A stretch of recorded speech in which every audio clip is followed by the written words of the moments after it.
Good morning, everyone. I wanted to come in live early this morning because my morning card this morning, I talk about my morning cards, right? Was gratitude and blessings are all the blessings, and it's really about realizing all the things around you, that blessings, like those gifts from the universe that just are all around you naturally, like synchronicities, all these things that are showing up. And I wanted to share with you because I do feel that. Like, I feel like that card came up and like, of course it did, because like I launched my coaching group yesterday and I am so excited.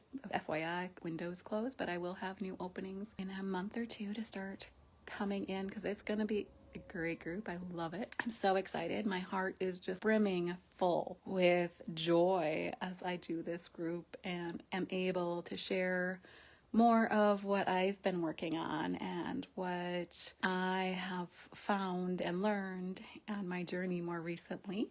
So I'm so excited, and so that's so much gratitude. And even being able amidst the chaos, because I know I've checked in, like there's just been a lot in Minnesota going on, but being able to get messages from Spirit more directly, that like in the bigger picture and scheme of things, like things are in divine order just as they always are. And that, you know, while we've had trials and tribulations over time, I see our progression as things shift and change, and that the way things are temporary, things will work out. And so, and that feeling like, okay, I live on Colville Memorial, and Colville was a leader in the military forces back in the Civil War period. And I researched because I'm like, I live on this memorial road, and I actually had two houses. So I'm going to go on a little tangent right now, because I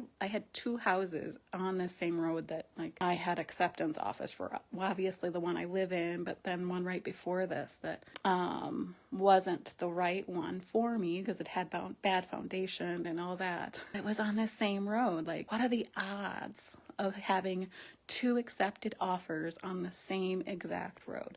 So I decided like I needed to check out more about Colville and the history, and it was his regime was part of the movement that shifted that Civil War tides back in the 1860s. And to me, that just like, it gives me goosebumps every time I refer to it and I think of it. I'm on this road. So that reminds me that the energy and the spirit of this area has that like turn the tide kind of energy. And I'm like, that's exciting to me. So I have that, and it kind of gives me a little shift of perspective of like, gonna be okay. Like sometimes we have to have chaos. Sometimes we have to have some of those things that like stir up our inners a little bit in a way that turn the tide. And so I say that it was just a little, that grace of like, oh, that's kind of a cool message like that from Spirit to come through of like, you're on this road and you look this up, like this is a pretty big deal. Anyway, that's my tangent, but there's so much gratitude, all the blessings everywhere. I would love to hear from you. Comment on blessings that are showing up even in this time for you, because it's so important to like acknowledge it, because that says, yes, we want more of those blessings, because blessings are so nourishing to the soul. Take care. Bye-bye.